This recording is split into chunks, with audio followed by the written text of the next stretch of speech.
Welcome to In the Spotlight. I'm Abigail Pogrebin.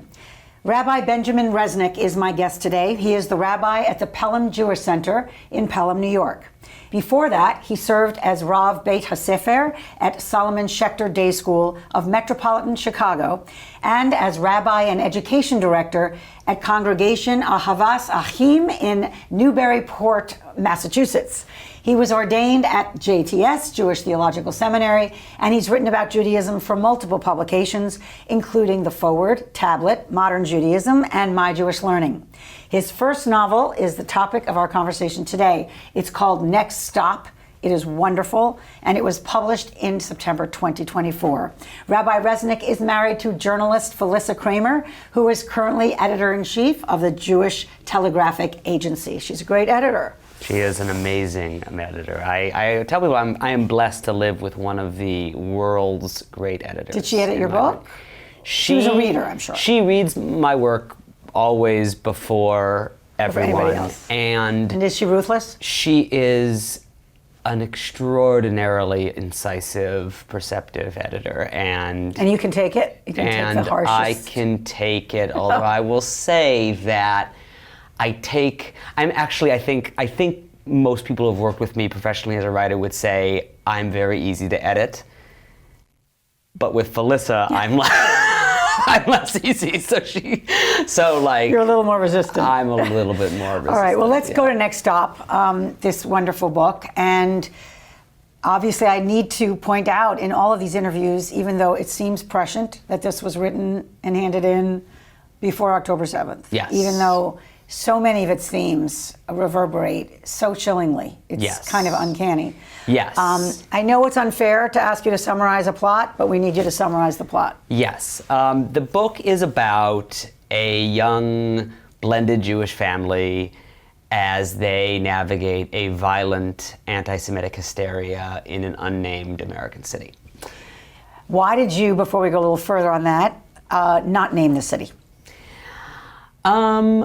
Because the book is set in a kind of defamiliarized present. It's been classified sometimes as science fiction. And one of the questions in the book is sort of where it is happening or when it is happening. There's a reference to a pandemic, but it's not explicitly the COVID pandemic. When I was first writing, in my mind, the parents in the book were children during a pandemic. So in my head, the grandparents in the book are sort of my age now, and I'm writing about my children. That was sort of how I was initially conceiving of it. Why don't you say the name of the parents, just so we can The parents are Ethan and Ella, or Ella's the biological parent of a young child named Michael, and Ethan is her partner, who becomes a father figure. Ethan and Ella meet. She already has this child, Michael. Yeah, exactly. And as I was writing, it became less and less clear to me that the book was really set in the future. I mean, it's not like the technology is that much different from today. It's not like it's futuristic in typical kinds of science fiction ways. And my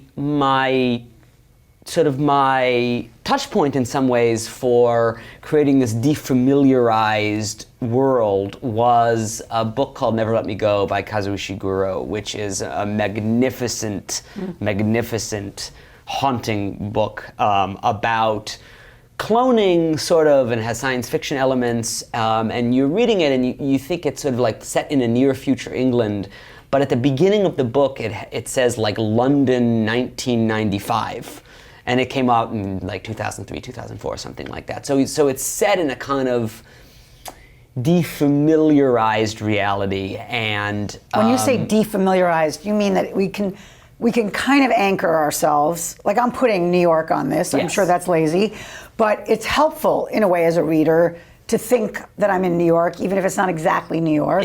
Yes. And that's what you're saying. It's like it's somewhat a little alien, but it's not so alien that you can't relate to it. Exactly the case. And I think that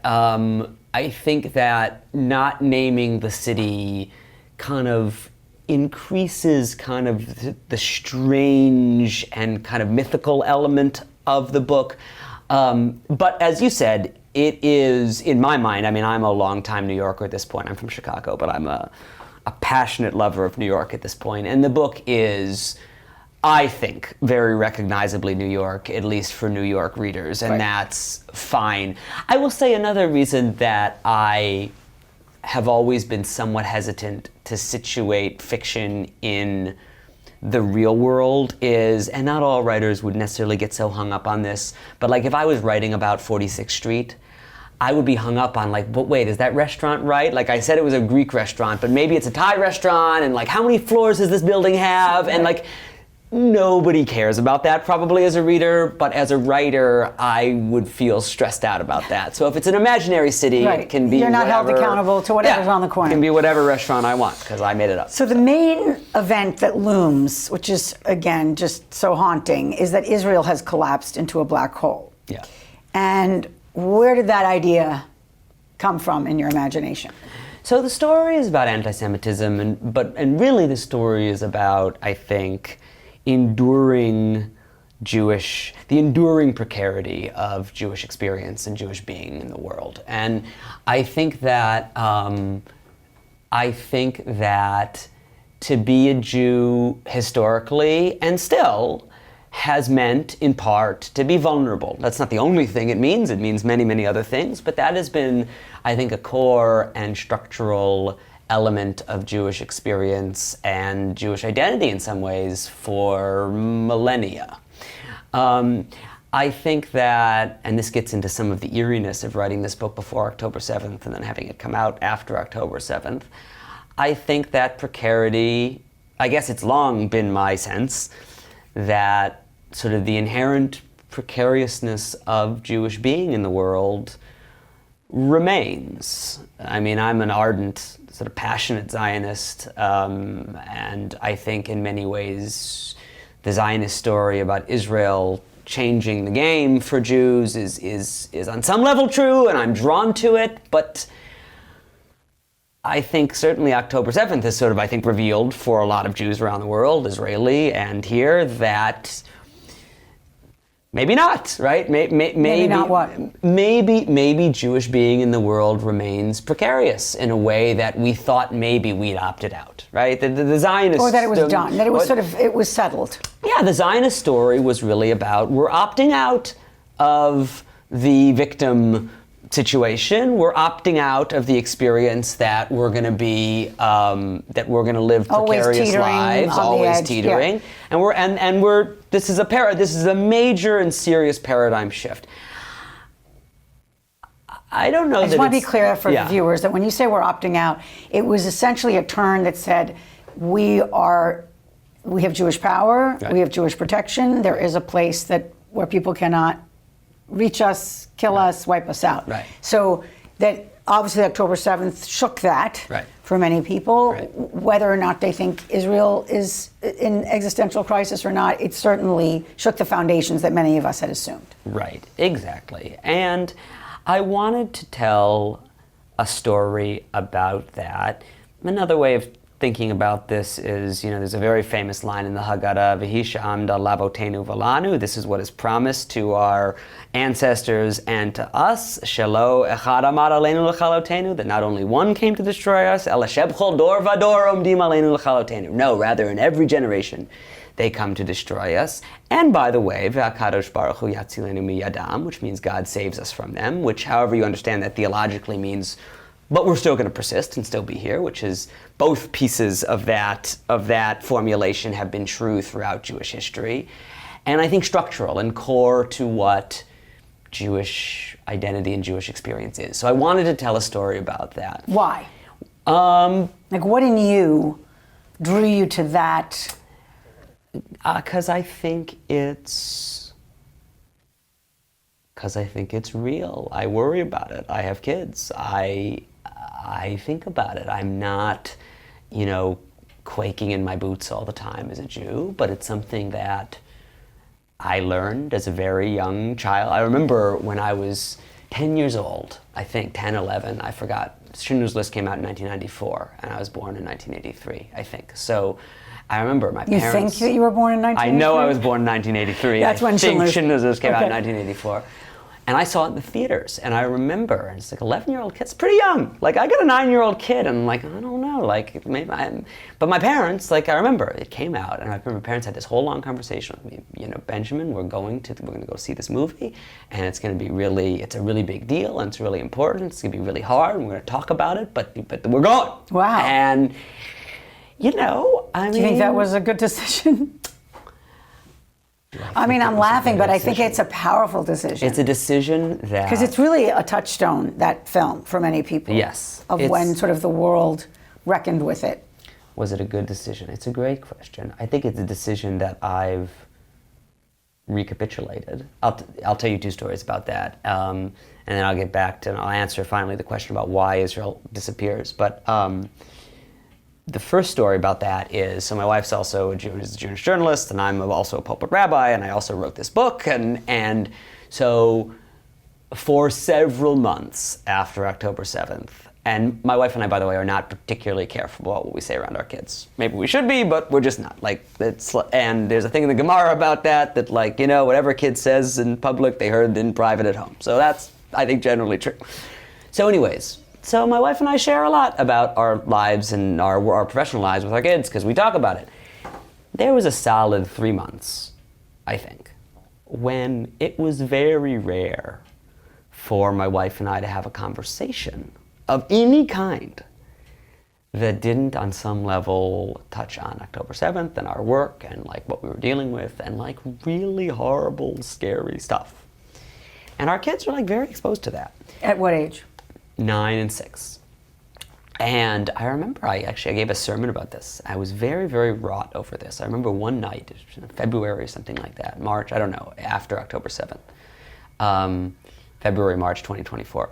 And I said to Felissa, very anxiously, do you think that the kids know that Daddy thinks being Jewish is like the best thing in the world? Like, it's just the most lucky thing in the world. Do they know? Like, because I was worried they didn't. Like, all they're hearing is this horrific stuff.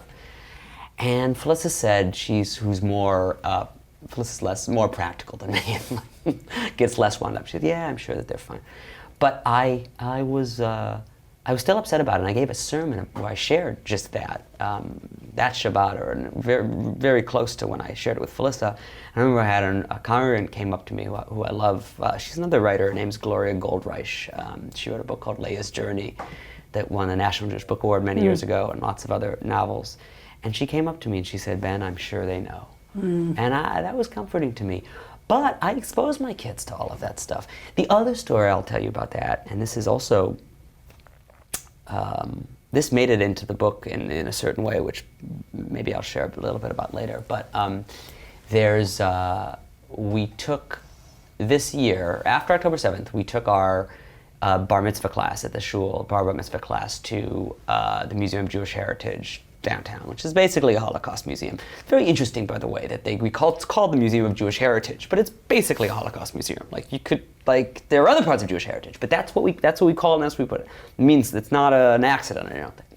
So we took our kids there, and have you been there? Yes. And so there's a place where they have this Nazi home movie, basically, that some Nazi took a home movie of them lining up, 3 or 4 Jews in a ditch and shooting them all one by one. And before, we had this marvelous, marvelous docent. I forgot his name. He was so great. And he was touring our kids and their parents and me, and they're around. And he said, listen, before we go in the next room, like, there's this thing, and you can choose to watch it or not watch it. Just I want you to be prepared. And I sort of went ahead, because I wanted to see what it was about. And I watched it. And so when my kids came around, our bar mitzvah kids came around, of course all of them chose to watch it. They were like, oh, I'm watching this thing. And I remember I was watching my kids watch this movie, watching my B'nai Mitzvah kids, students watch this movie along with all of their parents. And I remember the kids were watching it, and it's a long movie, and it's silent. And then when finally, at the end of the movie, the first person gets shot, I remember all of the kids, they winced. And I remember thinking, and this is and I remember thinking, okay, mission accomplished. Like, why did we bring them there? We brought them there to see that.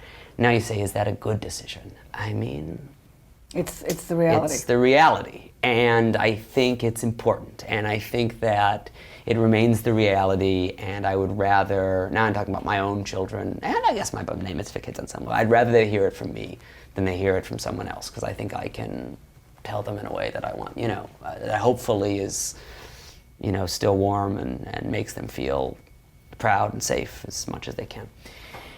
So back to the sinkhole. So I wanted to tell a story about sort of precarious Jewish experience. I was going to tell it in America because I'm writing in English. That's a whole other thing that we could talk about, which I think a lot about, but I'm going to tell it in America.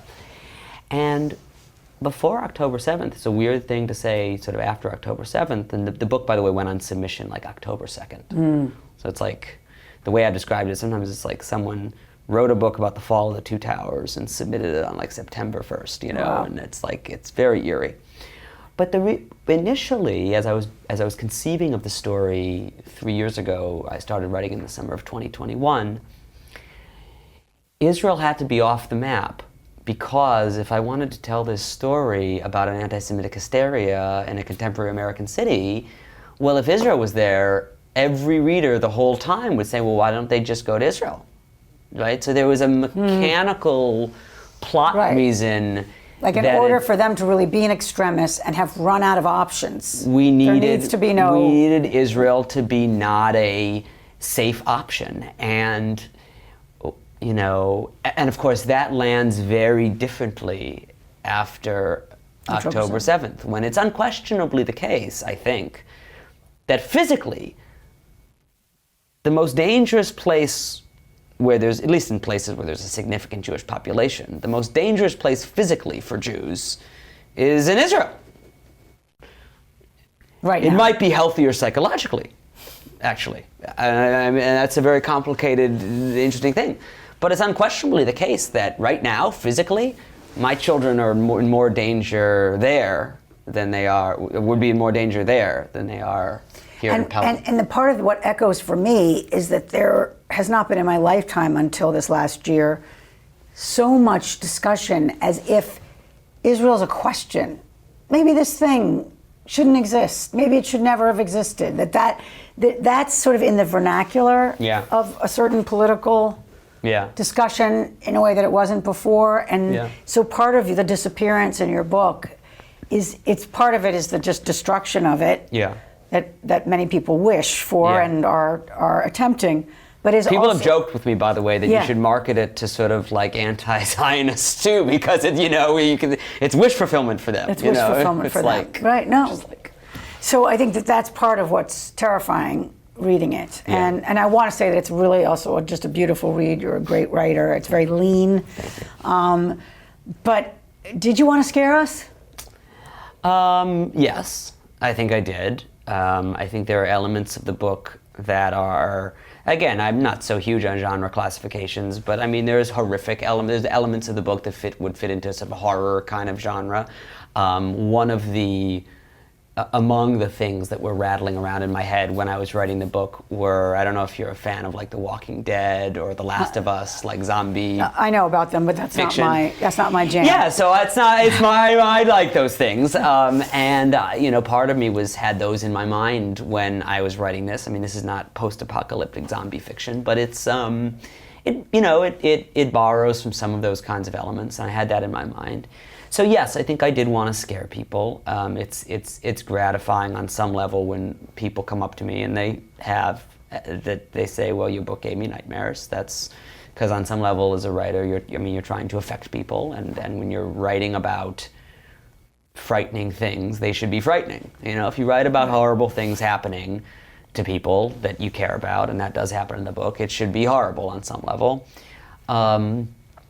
Another one of the most gratifying things, though, that I've heard very consistently from readers is two things. One, that it reads very easily, that it that pulls you along, and two, that it's not this horrible, grim slog.